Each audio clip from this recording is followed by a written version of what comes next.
How do you, as someone who kind of thinks broadly about the world and the times that we're in, how do you see this moment that we're in right now? I think we're in a very similar moment to 1968 in that we are seeing mass protests against racism and police brutality and children in cages and all of the truly important things that this administration is getting up to.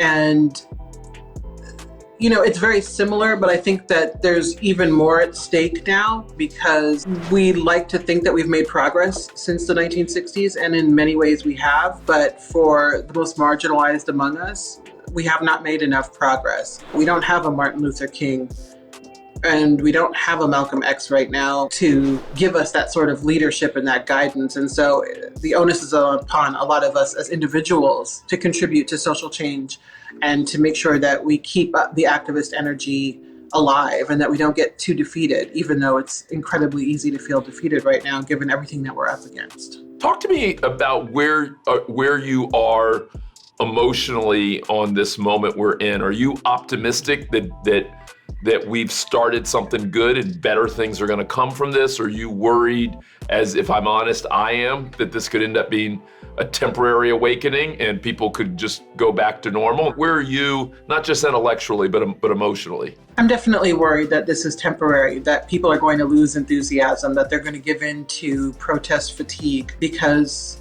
they've had to think about racism actively for more than 5 minutes.